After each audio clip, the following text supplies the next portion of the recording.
BlogTalk Radio. Hello, everyone. This is Chrism, and I'd like to welcome you to a conversation about your Kundalini awakening experience here on BlogTalk Radio. Today, as promised last week, we'll be doing a live mass healing of the Fukushima nuclear disaster in the north end of Japan. And so I would like you all to, if you can get a pen and paper, if you're in a position where you can get a pen and pencil out or pen and paper, and get ready to write some things down if you need to. I'm not saying that you have to, but there is part of a part of this context where it's helpful to write things down. Before we get started, though, I'd like to welcome Amelia Santana onto the program. Hello, Amelia. How are you? Hello, Chrism. I'm very well. Thank you. It's good to be here. I think the sound is good, Chrism. You're coming through loud and clear, as I hope I am. Oh, good. Is John helping us in the other room? Yes, John is in the other room, so he will let us know should there be any difficulty. Again, in the chat room, maybe people would let us know as well. So if I can begin by giving out the website that you can go to if you'd like to make a donation and support the work that Chrism does on Kundalini Awakening Systems. The address you can go to is ascension-kundalini.blogspot.com, and on the right upper hand side of the page you will see a donate button, and it's very simple and easy to use. And so if you are in a position to donate, and if you wish to do so, please go there to ascension-kundalini.blogspot.com. And if I could say something as well for a moment or two about the seminars that we're organising for 2014. The first seminars are going to be held in March, and we know the dates already, so if you have that wire out, you can write them down. The first one is going to be held on the East Coast, most probably in the New York area, but a venue hasn't definitely been decided on yet. But the date for that is the 22nd of March and the 23rd of March. And if you're on the East Coast and you have an interest in attending that, I would encourage you to write and let me know. And the address you can write to is, such sheet going completely blank. What's my address, Chrism? Kundalini Matters. Kundalini Matters @gmail.com. And if you're in Europe, there's a seminar going to be held the following weekend, and that's on the 29th and the 30th of March. And it's going to be held in Dublin in the same venue that we had the last seminar in October. And again, please make contact with me, and I can help you there with regard to travelling and give you information on flights and that sort of thing. I'm a bit of a travel agent when it comes to Ryanair, so please feel free to contact me again on kundalinimatters@gmail.com. And I hope to see many of you at the seminar, and I would encourage you to really consider coming. If you're getting an inclination, or if you're getting a communication from your Kundalini that you should come, please take the time to consider it and do come. It will be well worth your while. So that's it, Chrism. I'm looking forward to the show. No, thank you. Thank you for your announcements, Amelia. And just in case people don't know what a hyphen is, like me when I was, last year, a hyphen is a dash between the words. So if I was going to put a hyphen between 1 and 2, it would be 1-2. So in this case, it's, Sorry, Chrism, sorry I interrupted you. I wanted to say something about another seminar that's happening in September. And Rosemary is hosting that in Minnesota. It's going to be on, as far as I know, the last week. Within the last 2 weeks of September 2014. So if that part of the USA is convenient or good for you, please put that in your diary as well. In Minnesota at the end of September. And there'll be more details coming through on that later. Sorry, Chrism, you were saying about hyphens. So to make a donation, you can go to ascension-kundalini blogspot.com, I believe, and you can go there. The other areas that you may want to look at for this kind of information is that go onto YouTube if you want to see videos, and go to Chrism.Kundalini on YouTube, and I have about 275 videos there. And then you can also go to Chrism Kundalini on Facebook, or Chris Mitchell on Facebook, and you can reach my page there, and you can either follow that page or you can just read that page and see if it agrees with you. It shouldn't agree completely with you because most of us are run by our ego, and therefore, if your ego's saying, yeah, do this, you might want to look at that a little differently. So you have that option as well. And then you can also just write to me directly at K, as in Kunalini, K Fire for All. So that's KFIRE FORALL at yahoo.com. So kfireforall at yahoo.com. You can also go to the site that Glenn Ola in Australia has designed and maintained for Kundalini Awakening Systems 1, and that is Kundalini Awakening Systems, the number 1.com, and you can visit that website and get much information from that website as well. As promised last week, we are going into a mass healing event with Fukushima. Fukushima has the capacity to drastically change all of our lives in very, very pronounced, specific ways. And all of this, I think, is due to the greed and the lack of foresight given from people who maybe had more of an interest in how much money they could make rather than how safe they could make a nuclear reactor. And we have other examples of this in the United States as well.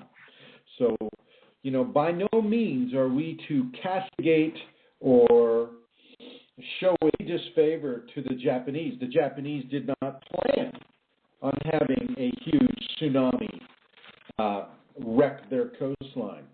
Okay? They didn't plan on it. So, and I know they're doing as best that they possibly can do to correct this situation. They're really, they're the ones that are suffering the most right now because, the radiation is spreading all over the land, it's spreading, through the water, through the coastline, through the air. And so when we begin to do this healing, I want you to keep in mind that the Japanese are suffering the most right now. We'll be suffering later on too, unless we can do these healings. But right now, I don't want any finger of blame pointed at anyone. Right now, we need to work from a position of forgiveness and unity of humanity, and unity of intention within this healing that we're about to do. Okay. Now, the healing methodology that I find the most appropriate for Kunalini is currently a practice put out by Max Freedom Long back in the 30s and 40s of the last century. And I'm going to read a little bit about him. Max Freedom Long discovered, named, and developed Huna prayers through extensive study of the ancient Hawaiian language. It's not like making a wish or a normal way of praying. It is a manifesting procedure that is powerful and effective. It involves using the three minds, The conscious mind gives a direction to the subconscious mind, which is the world of dreams and belief, and invokes the higher mind, which has the ability to connect with God. In order for a prayer to reach a higher self, the conscious mind must raise the vital force necessary to propel the prayer through the subconscious mind. The higher self can then connect with beings and energies to help bring about the desired result. Okay. The Hawaiians wrote a lot of what Max Freedom, almost all of what Max Freedom Long was able to learn with regards to the Huna prayer. Huna prayer is unlike your conventional prayer, and within a Christian or a Buddhist or a Islamic or whatever mainstream religion you may partake of, if any. This is not the way that most people within those prayers will understand how to pray. This prayer involves an actuation of energy. And for you to understand this, I have to explain a little bit more about this actuation of energy. The human being has the capacity to turn certain levels of pranic energy into a powerful force of manifestation. The human body itself has the ability to almost instantaneously, change pranic energy into another form of energy that, for lack of a better term, we'll just call mana. M as in Mary, A-N-A. Now, mana and prana are the same, except one has gone through the transformation through the human system and changed it into a form of energy that we will call mana. And the mana is what is sent to the high self, or to your Kundalini, from your lower self, which would be your consciousness, or the ego aspect of who you are. And you got to remember that as much as you're taught, and you hear me say it, you hear other people say it, oh, don't do anything that the ego says. Well, you also understand that you never ever hear me or read of me saying to destroy, obliterate, kill, or do any other kind of harm to the ego. I am not an ego killer, so to speak. I realize that the ego is part of who we are, and because it's part of who we are, there is a holy aspect to the ego as well. And it is this holy aspect of the ego, or your, as the Hawaiians would call you, the unihipili aspect of yourself. This is the person that will relay your information directly to the Kundalini. We have to use all of ourselves in order to initiate this kind of a prayer. So your higher mental consciousness self, what the Hawaiians would call the uhane, but we'll just call it your higher mental functioning self, needs to decide what it is it wants to have done. In this case, healing Fukushima. So take out that pen and paper and write down the prayer that you want to have occur. So you say stopping radioactive release from Fukushima from doing any damage to the surrounding environment. Okay? You're not taking away the radioactivity. You're just not allowing it to cause harm to any of the environment around it. Which is not to say that you're saying, you're taking away all the effects of the radiation. Well, that's not true. Okay? We're being very, very, very specific here, and we're giving a healing to stop the negative aspects, or the hurtful, harmful aspects of the radiation from damaging the environment of the Pacific Ocean, of the Japanese islands, of any of the land masses of this world, but also from the plankton, shielding the fish, shielding the zooplankton, shielding all life and minerals from the harmful effects of the radiation that's leaking out of the Fukushima nuclear reactor. So write it down in a way that you're comfortable with. See if you can fit it into one or two sentences. And so we'll just write that down, piece of paper. Give you a chance to do that. Just take a moment and think about it. Healing the effects of nuclear radiation that is hurtful to life and the environment of this world. At the Fukushima nuclear reactor in Japan. On this day, at this time, okay, on this day, at this time, remember, we're not doing it tomorrow. We're doing it today, December 4th, 2013, 3:16 p.m. on the west coast of the United States. Now, if this is another day, if this is December 5th, where you are, well, then go ahead and lock it down as December 5th, where you are, at whatever time it is, where you are. Okay? Give you a few more seconds here to formulate that prayer. It's, read it right for yourself. It's got to read right for yourself. You're not going to be allowed to not have humans pay some sort of a price for their greed and for allowing that kind of a situation to develop. It's called hubris. Humanity thinks it's so strong and powerful that it can just put up a silly little wall and expect to stop a tsunami with it's amazing level of hubris with this. Okay, so people inevitably will have to pay a price, but the planet does not have to pay that price. Okay? But if you want to go ahead and put healing of all people involved, then that's fine. That's fine too. I'm not gonna say anything against that. Okay. So I'm going to assume that you have your sentences available, and I'm going to look on the studio here.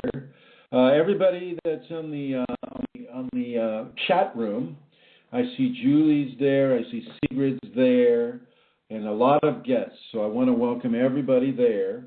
I would like to also welcome everybody who's tuning in from the archives. When you reach this information or this conversation on the archives, at that date and at that time is when you begin your healing. Okay? You don't have to do it right all at the same time. Okay? This isn't going to be happening instantaneously, although some aspects of it will, of course, be instantaneous.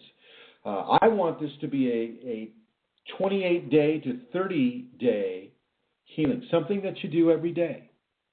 Okay, and I'll give you it's a very relaxing thing to do. This is something that you don't need to grunt and groan and stress and sweat about this. This is done from a position of higher consciousness, a sacred healing that involves your higher mental functioning self, your lower self, and the Kundalini, which is the highest self that is waiting for you to develop this communication.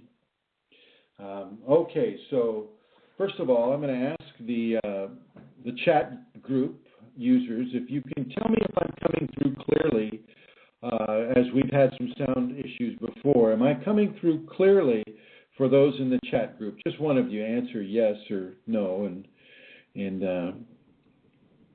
we can move on from there. So nobody's typing. Okay. So I will. There she is. Thank you, Julie. Yeah. Amelia, are you okay? All right. Okay. I see it's choppy at times. Well, okay, I'll just have to do my best with this then. Okay. I want you to kind of sit in a relaxed position. Okay. Sit in a relaxed position, and I want to talk with you a little bit about what it is you're going to be developing, and this is called mana, M-A-N-A. So M as in Mary, A as in apple, N as in Nancy, A as in apple. This is from Max Freedom Long himself. The Kahuna recognized the magnetic and the opposite repelling nature of vital force, or mana. They knew the force as a thing which had to do with all thought processes and bodily activities. The life force was and is the essence of life itself. The Kahuna symbol for this life force is water. Water flows, and so does vital force flow. Water fills things, so does the vital force. Water may leak away, and so may vital force. All thinking involves an electrical-like activity of the mana. The word mana-o means thinking. The O is added to show that the process is one of using mana to produce thought. As each thought is formed, it is given its body and is fastened by a thread of the same substance.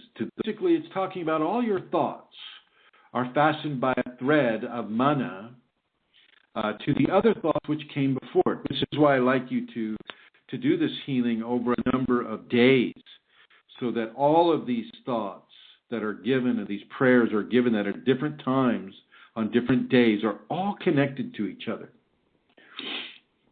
Mana is taken from the food and the air by the basic self and is stored in the bodies of the self, the physical, mental, emotional, psychological, egoic, and the spiritual bodies of the person.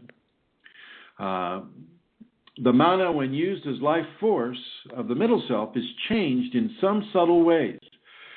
The ancient kahunas symbolized this as dividing of the basic mana into two kinds. One called it mana, indicating that it was doubled in power, so that it could be used by the middle self to direct the inner or basic, or as we know, the ego self to be. This is the force we know vaguely in modern psychology as the will. It is also the force which should at all times be strong enough to make the inner self or ego self carry out every suggestion. It is seldom used in its full strength, and so the basic self gets out of hand. It can get out of hand. It doesn't have to get out of hand, but sometimes it'll flip from one activity to another without carrying out any of the suggestions or commands fully. So we're just going to make it really easy and simple for the ego self to understand this.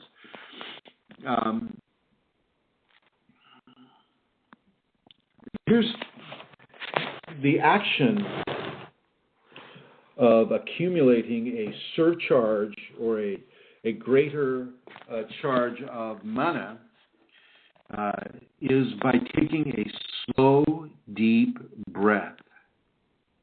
Now, we all know that this gives us an extra amount of energy if we're trying to do some sort of a physical thing. But this is what I was talking about earlier. This is about taking from prana and changing it into mana. We take our prana from the food, we take our prana from the environment, we take our prana from the water, we take our prana from our breath, from our breathing. Okay, this is how the human being is able to manifest energies taken from the environment. All of it is prana. But for our purposes and for this healing, we're changing that prana into mana. Now, as I said before, this is the closest thing that I've been able to find without just going into my Kundalini and giving it. My Kundalini wants you to hear this, which is why I've been directed to give it to you. This doesn't matter what religion you belong to or what belief system you partake of. This doesn't matter anything of those things. And this gives you a very safe and complete process of power prayer that will give you results. You will get results from this. If you do this, you will get results. So this is why it's so very important for you to be very careful about what it is you're asking to have happen. You can't say, like in this prayer, you can't say, oh, take out all the radioactivity in Fukushima. You can't do that. What you can do is you can deal with the effects of that radiation. And you can, depending upon the divine will, this is all dependent upon the divine will, then depending upon that will, your prayer will be heard and acted upon. So you need to take a slow, deep breath, and you don't have to really push. This is not about having a lot of effort involved. How much effort does it take to have a slow, deep breath? Okay? Now, you can use certain visualizing techniques. So if you can visualize the water around Fukushima or emptying out of Fukushima as pure water, pure, beautiful, clear seawater, water that was there, 200 years ago. Okay? You can visualize that, and then you can add the mana to it. Okay? So as you visualize this and you're developing energy for it, this vital force that's changing from prana to mana because of the activity of your lungs and your intentions and your visualizing. Okay, you can use these surcharges of mana in several valuable ways, including the healing of ourselves and others, and in making prayer action that will have real power because you're using real power. In many of the ways that we do our prayers these days, we don't know anything about prana or mana. Okay, we don't know that we can literally transform pranic energy into mana or mana loa. Okay, the Hawaiians knew this. They kept their oral tradition intact. Their oral tradition, as it's a lot of its basis in the Egyptian mystery schools. Before the Hawaiians left that area and traveled, over land and sea to make it to Hawaii, they were using these techniques that whole time. Okay, these go beyond the realm of what science figures is possible. So I just need you to know that. So as you visualize this healing, as you read it in the message that you've written down, and as we begin to do some of these breathing techniques, you're using power to effect a prayer. So you're actually doing a power prayer. And yes, you can do this for yourself. You can do this for others. You can do this for the Fukushima. Okay? Into this breathing a little bit. Okay, so I want you to be in good health already. Okay.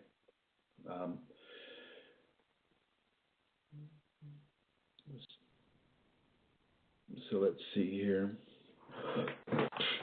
Now I have done this. I have done this on my own. I did this back in 2006, and it worked. It worked. And you may ask questions like, "Oh, why isn't he rich as a casino, or why doesn't he do this for himself in order to?" Well, I do. I do some of these power prayers for the program. I tend not to want to do things like this for myself because there are other reasons that the Kundalini wants people to donate. Donation on the outside looks like it's a gift to Chrism, but actually a lot more than that. It's a gift to the person making the gift. Okay? So very important for a person to understand why I haven't been using this for myself, but I also use it for the people on the prayer lists. You get to a point where you can constantly manufacture mana, the double strength of the prana that's developed in the human body as we do our breathing. Kundalini gives you a much stronger and wider connection with itself as you have been touched by that grace. So does that grace work through you. But you can use this power prayer, this form of power praying, even if you have awakened Kundalini. One of the main things you need to understand is that you cannot do harm with this. Do no hurt or harm to anyone or thing. Okay? You need to understand that. So let me repeat it. You do no hurt or harm to any living thing. Okay? Now let's see. Before we get started on this, do I have any questions from the people on the chat group? Looks like I have Elizabeth Dalton Gonzalez. Hello, Elizabeth. And Julie, Celestial Rubies, and Sigrid, and Bashji. Hello. Hello, everybody. Has the conversation so far been easy to listen to? I'm getting different things here. It looks like it's having a hard time listening. Now, why is that? Anybody? Can somebody on the chat group write about, like, Bashji, you're having a hard time listening? Am I going too slow? Is it choppy? What's going on? Before I start into this with great energy, I want to make sure that we're not all just wasting our time here, having, depending on technology to catch up.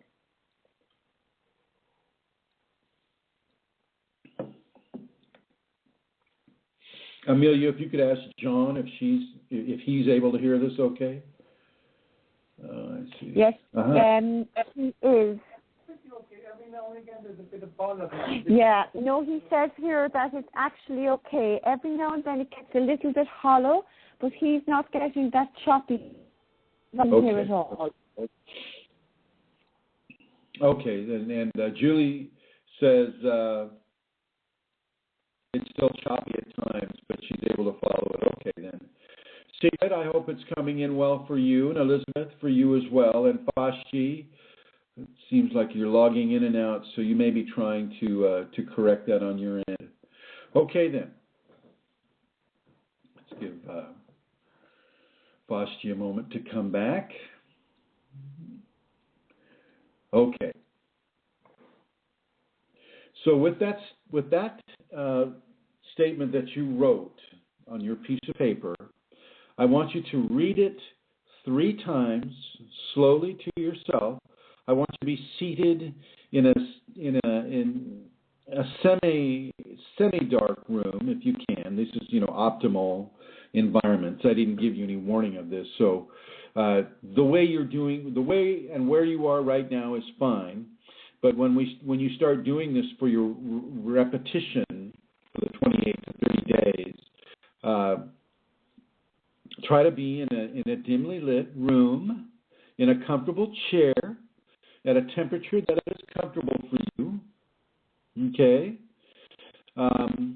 You can leave your hands open. Okay? I.e., you don't have to go into the Kundalini mudra, but if your Kundalini moves you into that mudra, well, that's fine too. We always pay attention to what the Kundalini moves us to do. All right. Oh, okay. Thank you, Elizabeth. I see that. Okay, very good. Yes, but sometimes choppy, easy to follow. All right. Thank you, Elizabeth. I appreciate it. All right. So give yourself the opportunity to sit in a chair that's comfortable. Look at the little message that you've written to yourself using your power by holding that pen or pencil and engraving that piece of paper. Okay? You've already begun to use power. Now, I want you to take a slow, easy inhalation and hold it for about 7 seconds. So if you go ahead and breathe in now, breathe in and 1, 1,000, 2, 1,000, 3, 1,000, 4, 1,000, 5, 1,000, 6, 1,000, 7, 1,000.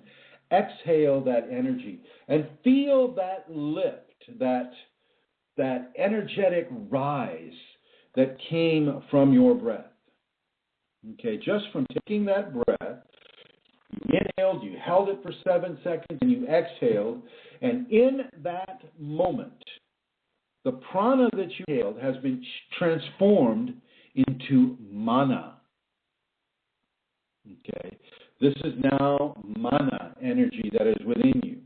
Okay, and that brief flash of energy is what you'll use to hand to your lower self, your unihipili self, your ego self, and ask that ego self to shine that energy with the words in the message to the higher self. I know this sounds complex, but it's not really. This is about as easy and effective power prayer as you can do. Okay? So you inhale, so you read the message, you inhale, you hold the breath for 7 seconds and focus on what the message is saying, what that little message you gave to yourself is saying. Exhale, and it's like a J. It's like a J, a capital J. You start at the higher functioning consciousness, which is what we're calling the middle self. Middle self puts the body into this breathing repetition.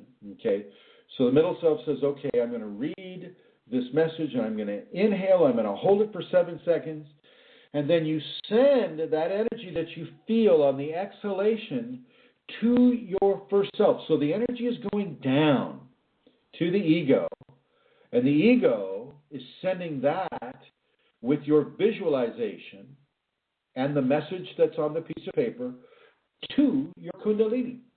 This is helpful because you don't have to have Kundalini awakened in order to do this. But you can't do any harm to anyone or yourself or the environment. Okay? So just remember that.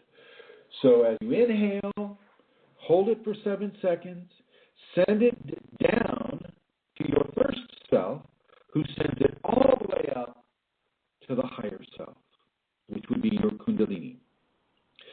And Kundalini, and even in the Huna sense, this is all taken, from Max Friedman's understandings of Huna. The Huna is also, they also recognize their Kundalini. They call the Kundalini Amakua, Amakua, Amakua. So the Amakua is also sacred male and sacred female. So it's just another word for Kundalini. Okay, so know that you are in familiar waters with this. Even if you don't have Kundalini awakened, if you've listened to any of these conversations, your familiarity with this has been growing. Okay, so you should be in familiar waters with this. And whenever you're hearing this, in the archives or right now, you will be part of this healing equation. So every time you take a breath now, you're going to read that little message that you wrote on the paper. You're going to visualize it. You're going to inhale, hold the breath for 7 seconds. As you exhale, you send that energy to your ego, who bounces that energy with your visualization straight up to the Kundalini. In this way, all aspects of our human equation are being used in a very specific way. You're not killing or obliterating the ego. The ego is now a partner. It's now a partner in this. And the ego can be seen really as your inner child.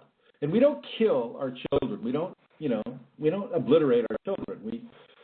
We teach the child how to do the most appropriate thing. And by and large, the ego children want to be a part of this equation. They see it as fun, as exciting. Okay, and so your ego, by the virtue of the fact you're even here listening to these words that I'm saying, your ego is complicit in this healing. It wants to perform this healing. Now, granted, later on it'll want to be known as the great and powerful healer. You can make those corrections if and when that time comes. Okay, so we're at the point where we read the message, we inhale gently and deeply for 7 seconds. We exhale, and you'll feel it first in your head and then in your chest. And you give that energy to your first self. The ego self is the first self. Okay? The first self will transmit that energy and that message with that energy to the third self, which is the Amakua Kundalini. Okay, the second self is your higher functioning mental conscious self. And just as an aside, for the evolutionary of the soul, the lower self becomes, the first self becomes the second self becomes the third self, okay? And that is the spiritual evolution of this type of a belief system. And they've actually, they've researched tuna, and they find it to be the most psychologically complete belief system in the world. Tuna is very, very powerful, and the Kundalini loves it. Okay, so any questions about that now? I'm gonna go real slow here because I want people to get this right. So you're reading from the piece of paper. You visualize what it is you're reading. You take a deep, easy breath. You hold it for 7 seconds. You exhale the breath slowly so that you can feel that energy come up to the top of your head and your chest, and even into your hands a little bit. Okay? And then you give that energy to your first self with the instruction to project it like a movie to the third self, the Amakua, the Kundalini. Okay? So I added one little thing, I just added into the instruction is to have the first self project it like a movie. You know that the light in front of the film is what allows the picture of the movie to appear. You might want to try that as a way to help the ego self or your inner child project that up. Okay? Any questions at this point from anybody in the chat room? Feel free to ask a question. This is all about learning here too. I want you to do this 28 to 30 days. Once you decide on how many days, then I want you to follow that through. So if you decide on 30, then I want you to do 30. If you decide on 28, then I want you to do 28. Don't shorten it or lengthen it for convenience levels, though. Okay? Do not try to control how your Kundalini uses this energy. Once your first self has given it to the Kundalini, then it's gone. And it's for the Kundalini to use as the Kundalini sees fit. Not your ego and not you, the higher functioning mental consciousness. Once it's given to the Kundalini, it stays with the Kundalini. And you don't get to have any control over how this prayer is responded to or how any kind of manifestation associated with this prayer is to be given. You and your ego, so the first and the second selves, do not get to control what the third self or the Kundalini does with this energy.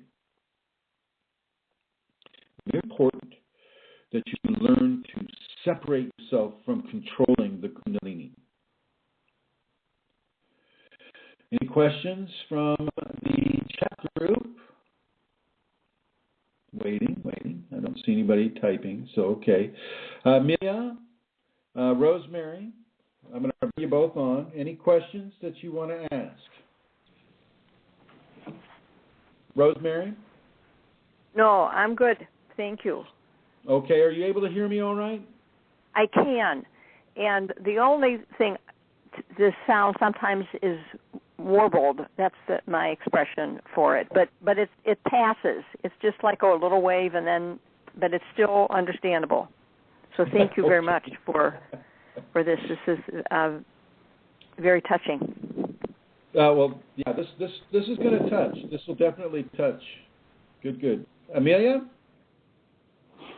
No, I'm fine with this as well, Chrism. All right, taking you off. Okay. So you don't get to control what the Kundalini does with this energy that you're giving. You just need to trust and have faith that the Kundalini will use it in a way that is most beneficial for all involved. And by all, I mean the zooplankton, the phytoplankton, the actual consciousness of the water itself, of the land, of the earth, of the radioactivity. All of it will be worked with, but not in the way that you may wish for or hope for. And so just trust that your Kundalini, your Amakua, knows exactly what to do with that energy. And remember what I said at the beginning, that you're going to have little threads of mana or manaloa attached to these prayers. And it doesn't go away. Once you attach this power, this manaloa, to the prayer, it stays. You have created a prayer object. And the Kundalini will use and consume that prayer object to bring about the healing in whatever way the Kundalini wants it to come about. Okay? Let me read to you a little bit more about this. Okay, so I've talked with you about the breathing, and we know that taking a slow, deep breath will give us an extra amount of energy. And we can use certain combined and specific mental images to accumulate a surcharge, such as visualization or reading it.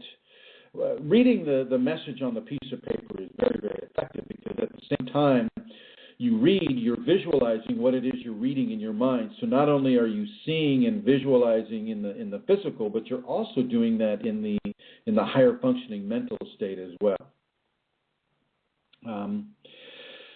Let's see. The kahuna is like a minister of the Huna faith. Let me bring this up here. The kahuna believed that by an action of the mind, a person adds to the amount of mana created from food and air. The extraction process is quickened. Okay. This theory is supported by our physiologists, who have found that when we digest food, it is not all used at once, but is changed into blood sugar or into glycogen. The body changes the power that we use to digest our food. Okay, the basic self, or what we're calling the unihipili, or the ego self, tends to all such matters of digestion, automatic heart rate, automatic temperature control. All of these basic structures within the human being are controlled by the first self, our inner child. And as the first self learns to do this easily in most cases, to take the power from the breath that we hold for 7 seconds, we can always have this power to accomplish whatever we truly and justly need. The accumulation of a surcharge of vital force is accomplished simply by explaining to the first self, our ego self, just what it is to be done, and then asking it to do it. And to help the first self, we can start by breathing more deeply, adding the thought of accumulating a large surcharge of mana power, and the process begins. Okay? As I mentioned before, the kahuna used the symbol of water for mana, and when the kahuna wished to accumulate a surcharge, they breathed deeply and visualized mana rising like a water rising in a fountain, higher and higher until it overflowed, and the body is visualized as a fountain with the water flowing out the top of the head, just like the Kundalini. I'm sorry, I got garbled because my volume increased on that one. My apologies. But it is very much like a Kundalini, and you know, I will suggest that you use that as a way of seeing yourself while you're making these prayers.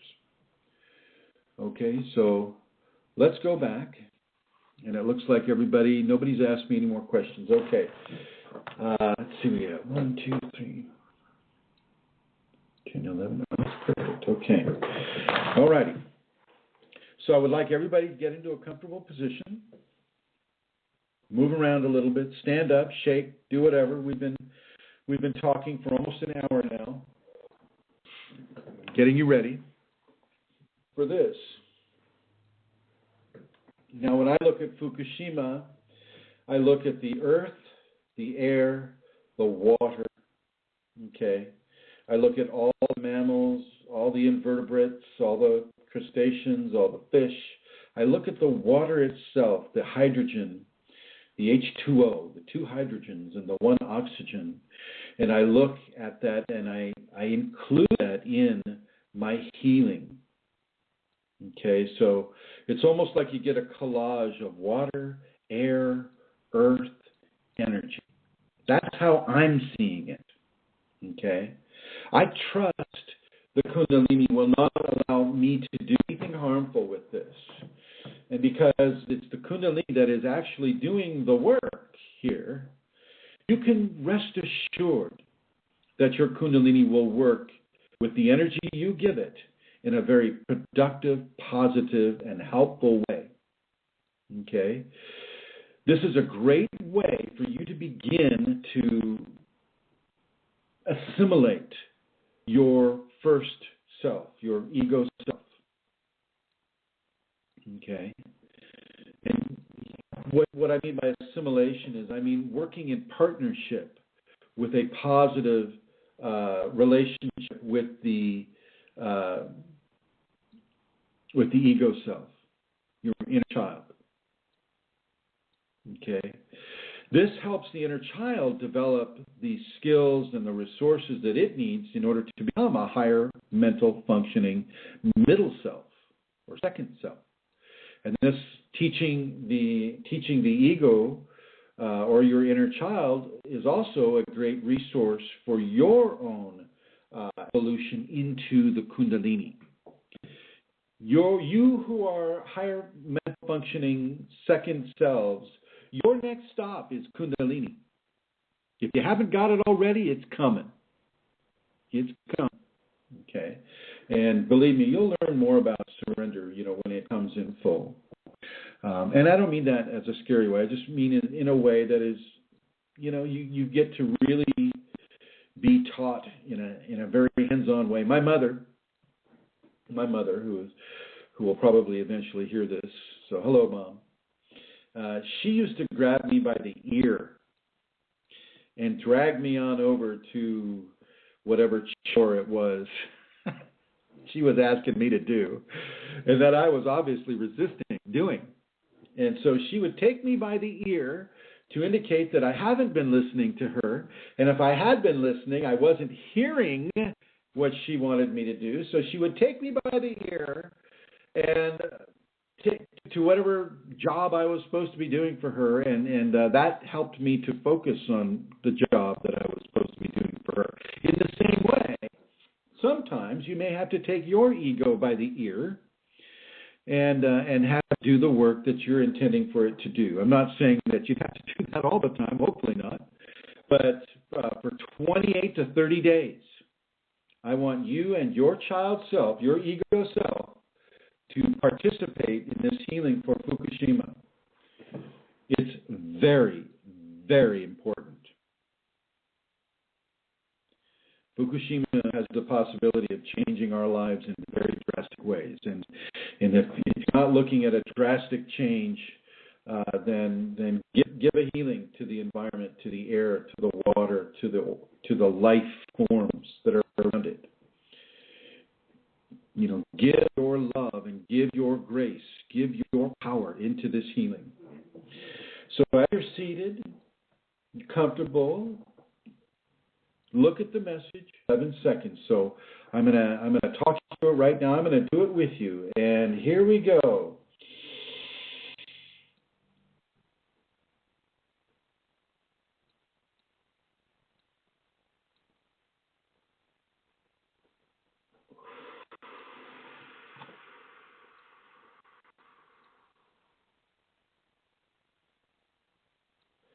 Give that to your first self.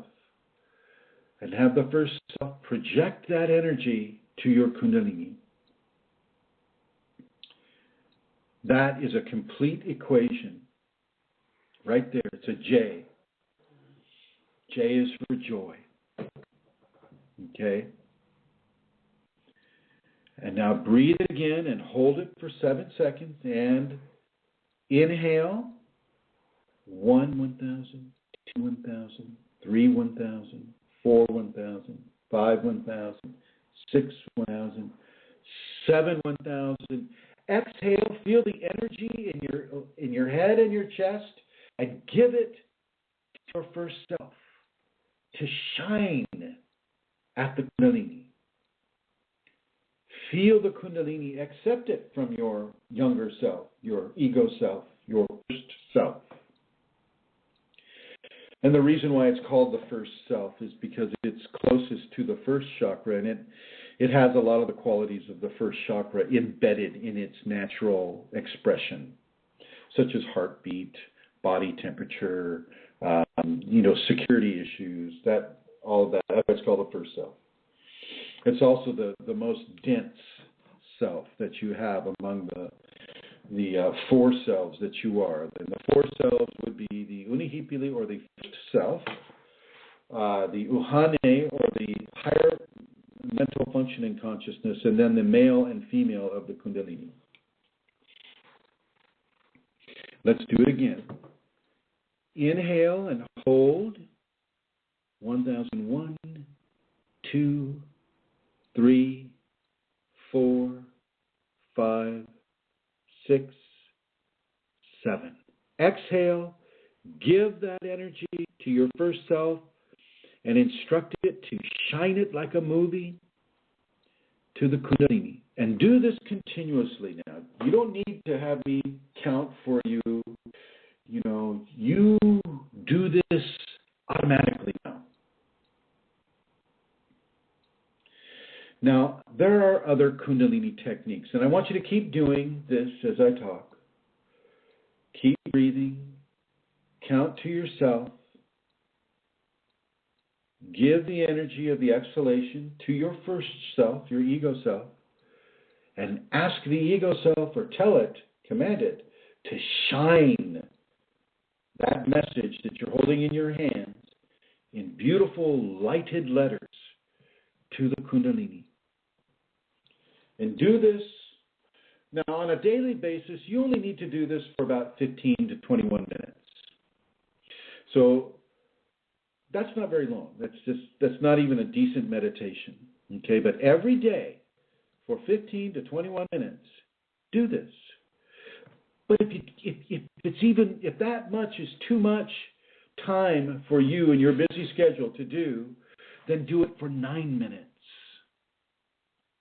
But do it every day, because the accumulated energetic threads will hang on to these prayers that you're doing. The power doesn't go away. You've made mana from prana. And that power does not go away. Okay? So connect those threads. It's like weaving a tapestry of healing for Fukushima. You're weaving a tapestry of healing for the earth, for the air, for the water, for the life that is there and is on this planet. This is your chance to make a difference. So make this difference. Make this difference. Okay, read what you wrote on your little paper guide. I'm going to repeat this because I see new people are signing on. So write down the kind of healing that you want to give to Fukushima. Okay, write down the healing. Take a nice, easy, deep breath and hold it for 7 seconds. Keep looking at the message, maybe, as you hold it in your hand. At the end of 7 seconds, exhale the air, but you'll feel the energy. And give that energy to your first self and give the command to shine that energy to the Kundalini through the message so that the letters are lit up with energy. Do this over and over, and don't change it up. Don't change the message that you've written. Don't change the technique. Keep it strong. Keep it pure for 28 to 30 days. Now, even just now, what we're doing right now is having immediate effect on the radiation levels that are being pumped into the Pacific right now. I can already see it. Okay? Have confidence in what is occurring here. Trust your higher self. Trust your God, your Kundalini, that it will do what needs to be done in order to materialize your healing upon this planet. Okay? Inhale. Look at the message. Hold for 7 seconds. Exhale. Give the energy to your first self with the command to shine that message with the energy to the Kundalini. And do it again and again and again. Over and over and over. And then, after you're done with 9 minutes or your 15 minutes or your 21 minutes of doing this, forget about it completely. Forget about it completely. Go do your work, turn some music on, do some heavy exercise, try as best you can to absolutely forget it. This takes you and your ego out of the way of trying to control how this is done. I see, Elizabeth, you're typing something here. And I'm going to wait for you a little bit here. EDJ, or G, EDG, Elizabeth, E.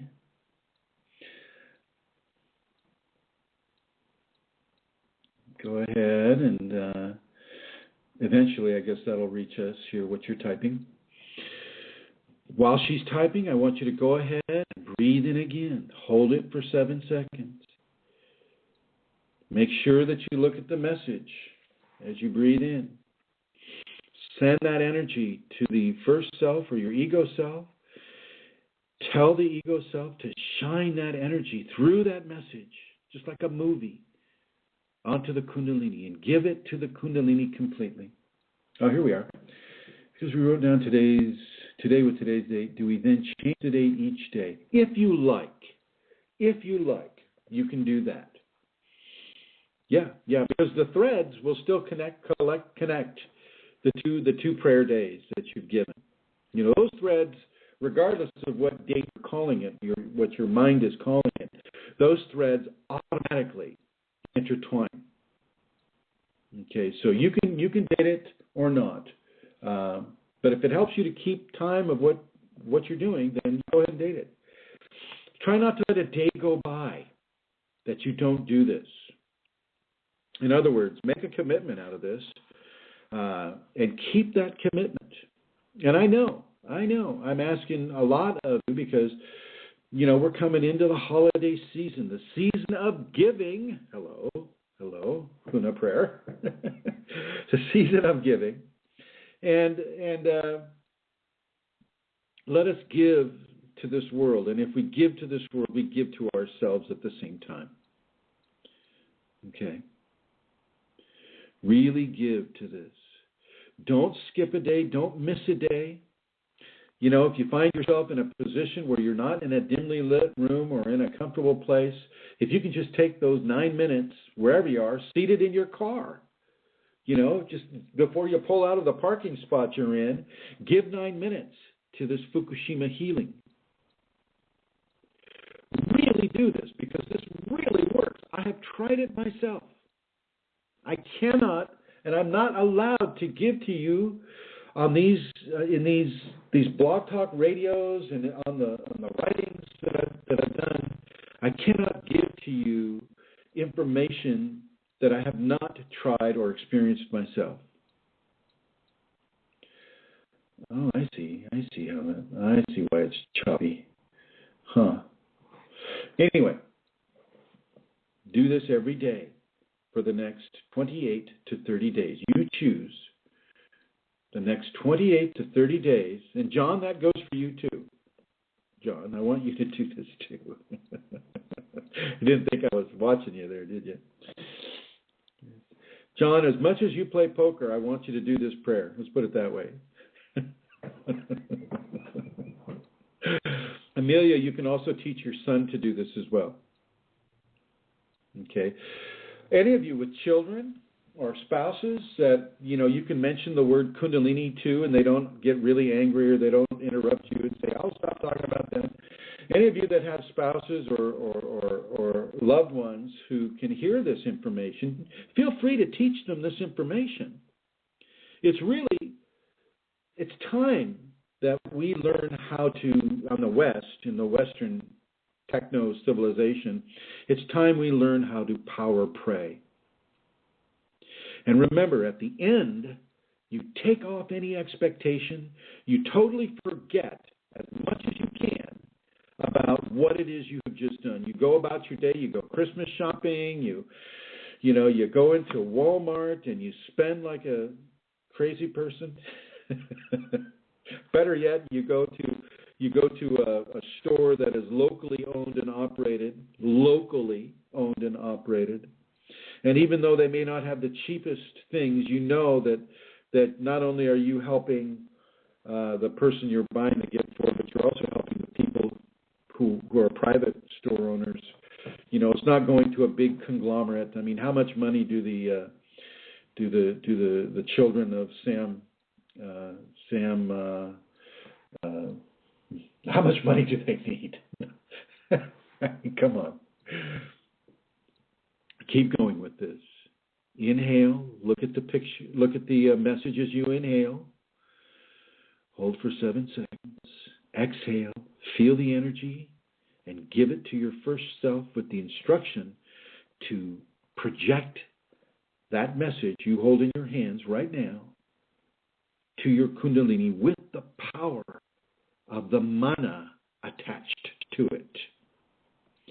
Embrace this really as a way to help solve the problems of the world, to help solve your own issues. You can use this on yourself, although I have to state, and Max Freedom Long stated it as well, and so did the Kahunas, if you do it for the benefit of another, it works faster.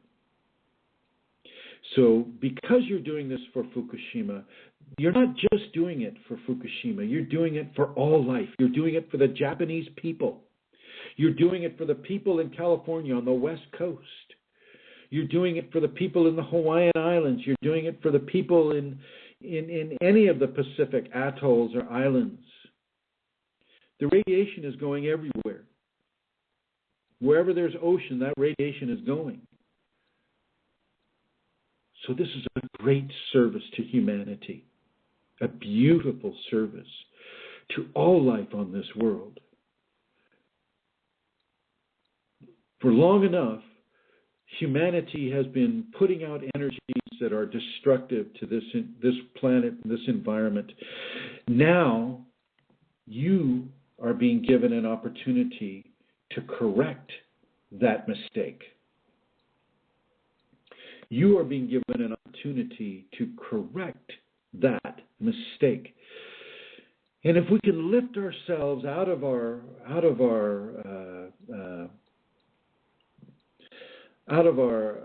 day-to-day, I'll use the word drudgery of work, going to work, getting the kids off to school, getting in the car, landing at work, doing work, coming back home, sleeping, doing it all over again, day in, day out, day in, day out. If you can do this gift of a healing every day, day in, day out, you'll make a huge difference in this world. A huge difference.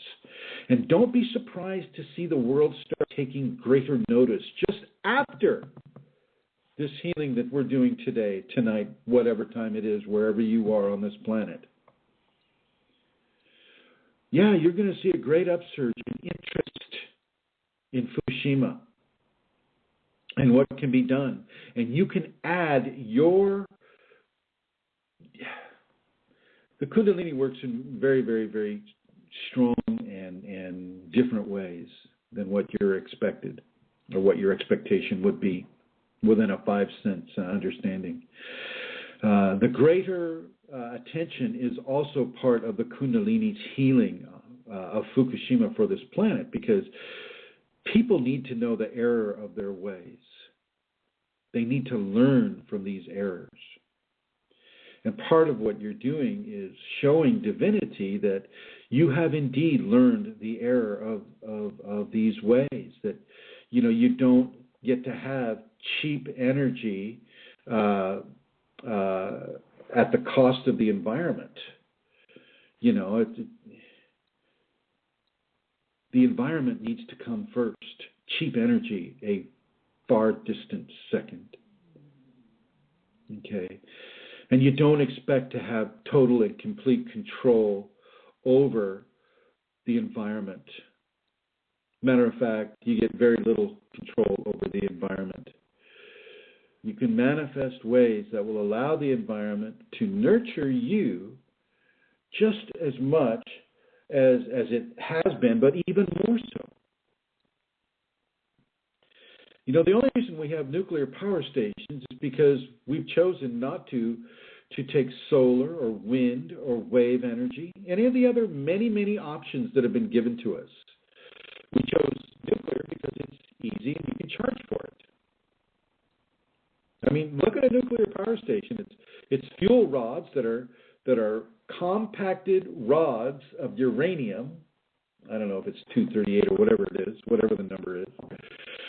And they're all, you know, they're put into one centralized area. The water is pumped around them to cool it. Well, they boil the water because they're so hot, and that boiling water is what produces the turbine, the energy that the turbines use to develop electricity. It's very easy. Very easy to do. It's just not so easy to take care of, because eventually those fuel rods are going to have to be put somewhere. Okay? So by doing this healing on Fukushima right now, we're doing a healing really on the whole idea of nuclear energy. And I'm not saying it's bad. I'm not putting any kind of a judgment on it. I'm just saying it's, you know, within an earthquake or a tsunami, well, you know, those little pathetic structures that we put around these extremely hot nuclear rods, you know, they're not going to hold. We're going to have problems like are happening right now in Fukushima, but also happened in Chernobyl. Let's not forget Chernobyl here. Okay? Keep breathing. Keep doing this. Let me know of any difficulty that any of you may be having right now. Should our eyes be closed after we read it, or visual the words? You can choose whether to close your eyes or not. Try not to control so much. I mean, I know what you're saying. I mean, when I close my eyes, I automatically see the words all lit up with energy. And so if you're seeing that, then just give it to your first self and go that way. Now, if you're in a position where you can have your eyes closed, then do it that way. You read it, close your eyes, do the breathing, and then give it and give it to the first self, and then with the command, shine this as energy and request to the Amakua or the Kundalini. Amakua and Kundalini are really the same things. It's the same things, and just life here is really amazing in its intricacies. Just amazing. So I will ask my dog to duplicate my efforts as well. No, I don't think so. I know you're being. I hope you're being humorous with that. No. Take this very, very seriously. This is not just something that this isn't a cartoon type of technique. This technique has been used for thousands and thousands and thousands and thousands of years. This is a technique that's been hidden from the people of the West because the people of the West needed to have the experience of being dominated by people from the West. So we're starting to break out of that. Okay. Let this be the start of you breaking out of that. Okay. Now I can get into more of the Huna, but I just want you to get this very, very simple technique down. And so what Lauren wrote was very, very. That's an excellent question. Should we keep our eyes open or closed? Well, keep your eyes open or closed. You choose, but once you choose, let that be the decision that you've made for this entire 28 to 30 days. Okay? And don't forget to make your separations. What that is that's forgetting about it, taking yourself out of the way, out of the expectation. Well, I did a healing, therefore I better look at the news about Fukushima to see what happened. Take that out. All that's going to do is get in the way of the transmission between yourself, your ego, and your Kundalini. Make your separations. So at the end of the 9, 15, or 21 minutes, you do something absolutely different from sitting. You do something absolutely different from breathing in a gentle way. You do something absolutely different from anything that you were doing with the first self and the third self, the Kundalini self. So if you're just sitting there, let me use Fashji because he wants his dog to be a part of this. And so, okay. So the best way for the dog to be a part of this is as Fashji is sitting there in his chair and he's got the message in his hand and he's looking at that message. And we'll just say Fashji closes his eyes and he sees the message. He's holding his breath for 7 minutes, collecting that energy, changing it from prana to mana. And then he exhales and he feels that energy and he gives that energy to the first self, the ego self, with the instruction to project it with this energy to Amakua or Kundalini. And he does this for 21 minutes. And then he immediately gets up, he thanks the Kundalini, he thanks the first self, and he takes the dog for a walk or a run, a nice joggy walk, maybe. So the dog is part of it. The dog is part of his separation sequence. Okay? And this, I think, would work very well. So if you have small children at home, well, then go out and do something with the kids. Okay? If you're a single person, go out and go see a movie. In a way, you can kind of like see how that might be projecting to the Amakua. But do something radically different than what you were doing as you were giving the prayer. Okay. Now, I'm going to open this up to questions. You can call in here. The area code is United States area code 347. So for those of you calling from outside the United States, you can dial 001 and then 347-934-0026. So 347-934-0026. I'll stay on for a little while just to see if anybody is going to call.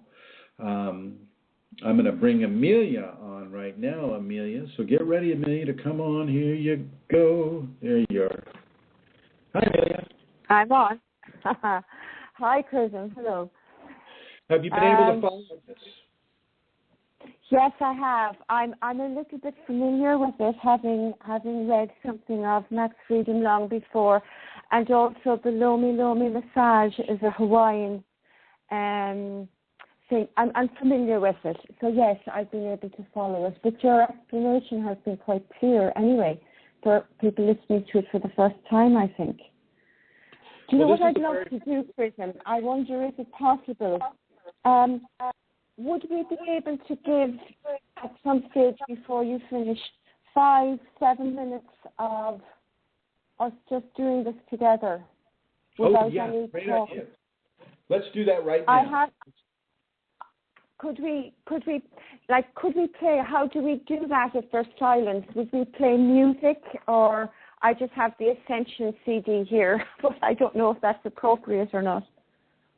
Oh. If it's silent, no, I don't want. I don't want the music to distract people, and it might distract people. I can just give people a notice. Okay, everybody. Everybody, I'm going to put you on hold there, Amelia. Okay. Okay, everybody. Then this is great. This is a great idea from Amelia, and let's go ahead and do this. So we have approximately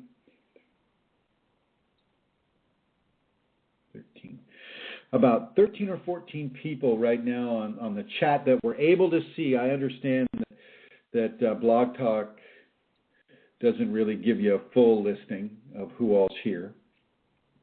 So we're going to take, at 4:25, we're going to take 7 minutes. And we will be doing, all of us, myself included, we will be doing this for 7 minutes. And I will wake you up, so to speak, from the 7 minutes that we're doing this, okay? So do we have any, I guess if everybody's ready, let's go ahead, and I got 4:23 now. So I want you to all get ready, get yourself situated, get your little message written out about how you'd like to see Fukushima healed. Have the opportunity, turn the lights down a little bit. See if you can be alone with this, if you can. If you can't, that's okay too. Get ready to do some breathing.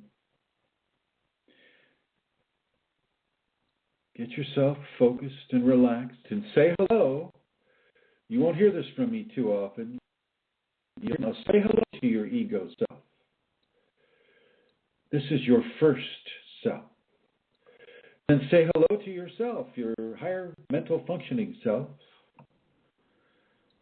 And tell the ego that you send a hello and salutations to the Kundalini through it, through the ego self.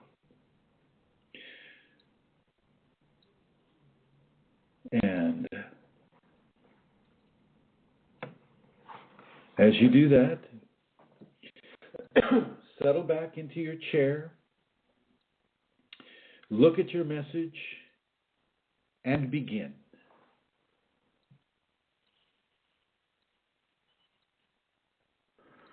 Okay, everyone, gently come back. Gently come back. Open your eyes if you've had them closed. Open your eyes And release yourself from what it is you have just done. Recognize what it is you have just done. Write everything down. Listen to this program again if you need to. But do this every day for the next 28 to 30 days. Every day. Try to do it at the same time every day. Try to do it with the same level of food in your stomach every day. Try to replicate what you've just done right now every day for the next 28 to 30 days. Okay? Do this. Now, if you have any questions, feel free to call United States area code 347-934-0026. So that's 347-934-0026. And Amelia, I'm bringing you on. Hello, Amelia. Hello, Chrism. Thank you.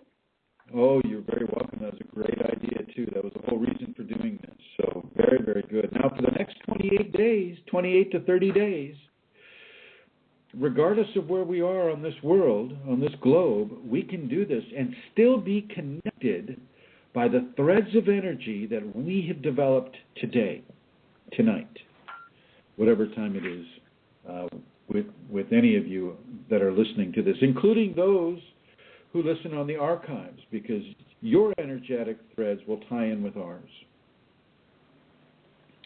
Now, Amelia, do you have any questions that you think people might ask? No, Chrism. Let me see. Ask John if he has any questions. Doing that now. 2 seconds.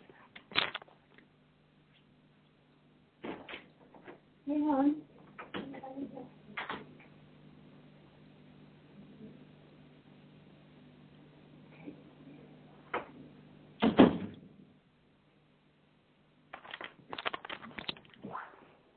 Hi, Chrism. He doesn't have any questions, but he wasn't fully doing it really. He's been listening, but he didn't participate because he was, as you said, plain talker. Yeah. But he is going to he is going to do it all right after today, every day. Okay, all right. Yeah, yeah. And actually, I will also include Jonathan in this. Okay, and my son, as you suggested, yes. I think it's a very good thing that we could do together, that he could do and learn. And Rosemary, how has it been going for you? This is good, Chrism, and thank you, Amelia, for that suggestion. My question is practical thing of where my thoughts are. I can just do like one of these things at once, like if I'm counting.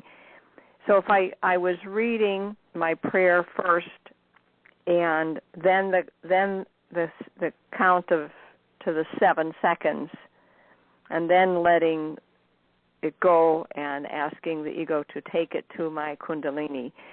So when I'm doing my intention and my prayer, is that like before the 7 seconds and holding my breath before that, or that's just normal breathing? You read the message, okay, you read it once, then you inhale, you hold for 7 seconds, and then you send the energy that you developed to the first self or the ego self with the instruction to shine it like a projection onto the Kundalini or the Amakua. Mm-hmm. Thank you. Okay. You're welcome. Yeah, thank you. Okay, and let's see here. Go there, and like that. There's a few, and then for me there would be a few breaths at that time. It's there's a couple of breaths, and then it's back into it again. And for me, I opened and closed my eyes this time because I wanted to read the words. So I read the words. For those that have the Kundalini already awake, you can literally feel the energy collecting over the top of your head. Did you, Amelia? Yes, I absolutely did. And therefore, yes, I did. And so the breath thing went then, and then I came back and did that in a conscious way. But then once it's given, I don't know what happened. You know, I wasn't then consciously breathing. Do you know what I'm saying? Well, once it's given, yeah. It's gone. Don't try to follow it. It's gone. Yeah, exactly. It's gone. And then you just go back and you breathe again, but you don't try to follow it. You don't try to attach to it. No, okay, Amelia, but also it's not. Can you put on your headphones, please?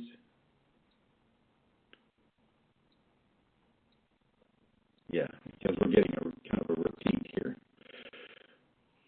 Yeah, you don't attach to, and that's going to be the hard thing, because your ego is going to want to find out what's under the Christmas tree. And you don't get to know the gift that is being given to Fukushima. You may, in the longer view, you may get to know, but in the short view, no, you don't get to. Elizabeth Dalton, thank you for joining us. Thank you very much. Go to class, have a great class, and we'll see you next time. Thank you for listening. And looks like we've got about 21 minutes left for anybody who would like to call in. So the area code again, United States area code 347-934-0026. Feel free to call in. Amelia is off trying to find her headphones, I'm sure. And so we'll give her a chance to do that. Now, you can do this for yourself. You can do this for more money. You can do this for a new house. You can do this for a new car. You can do this for a new job. You can do this for you too. This isn't all about just giving to somebody else, unless, of course, you have other instructions like I have from the Kunalini. You can do this for yourself, and so I encourage you to do this for yourself. If you've got an ailing spouse or a spouse that's having issues of a energetic or health nature, do this for them. Teach them how to do this for themselves. It's really a powerful, strong prayer, and it is the way that the early people knew about prana and mana and all of these things. It's just that we in our technologically advanced society, we don't have that information in our current expression, and except now we have it. And I would like to put out a thank you to Max Freedom Long, even though he has passed. I'd like to put out a thank you to him and to the kahunas of the early 19th century. They're the ones that taught him. Now you won't find this information at kahuna.com or huna.com or any of this stuff. All of these folks are really they've turned it into kind of a Reiki thing where you pay them a whole bunch of money and then they'll show you how to be a kahuna, or they'll show you how to work with huna. The only person that I will suggest, and this is the only person that I will suggest you pay attention to, is Max Freedom Long.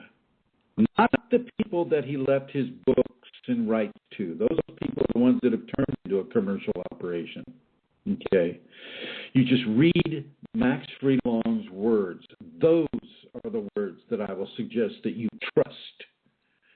He's passed, okay? He's passed, but there's a presence there within his words. He's a good teacher of Huna, okay? And he doesn't come at it, from the racial problems that they're having in Hawaii right now. There's all kinds of racial unrest and rightly so, I'm sure.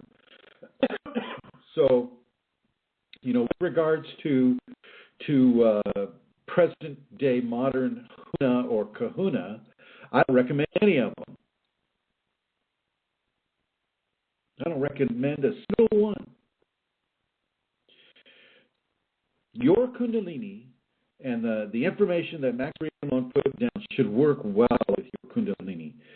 Take that as the gospel truth. Okay, nobody that's got any other kind of an agenda, whether it's through recognition or what it is, don't accept their words on this unless they're paraphrasing or not paraphrasing, unless they're repeating, almost verbatim Max Freedom Law. Okay. Hello. Hello. Hi. Nice to see. Bashji, how are you? And how is your dog? Well, as to be expected. I just wanted to point out something that occurred to me as I was practicing along with the rest of the folk here. I'm going to try to mute myself here. This is an excellent example of the safeties and this selfless service to others, and I thought it was just a perfect thing to bring out that this is a way in which we can serve others as a part of the safeties, this particular practice, because it's not for us, yet it is, because we're on the other side of the Pacific Ocean. But I thought that it was something that I wanted to say as far as service. It's a wonderful example of incorporating this into the selfless service part of the practice. And I wanted to pass that by you and see what you thought. No, I agree, and it is for us too, because we're on the planet. But it is a very good way to give selfless service. Now, it doesn't take away from the actions of buying somebody a lunch, or letting somebody cut in front of you on the freeway, or go ahead of you in the line, or any of right. the many little things that we do for others. This doesn't replace that. This is in conjunction with that. Yes. Yeah. Now, I'm going to keep going with this. Julie and Amelia have created pages on Facebook that allow us to collect large groups of people. I want to collect a bunch of Japanese people. I have one Japanese student on the Yahoo, and I'm going to talk to her about getting some more Japanese people involved. I'm sure they're so frustrated that they're trying to figure out all different kinds of ways to work on their own island and to take care of this in their own way, and I think this would be a very helpful way for them to do that for themselves as well. I agree. Well, that's pretty much it, and a bit about my dog is he's been actively participating in meditation for over 2 years now, and well, there you go. Well, that's great. And animals have so little of ego in their lives and their consciousness that I thought it might be something that was useful, and it wasn't meant to be a joke or anything like that. Well, I'm sure I'm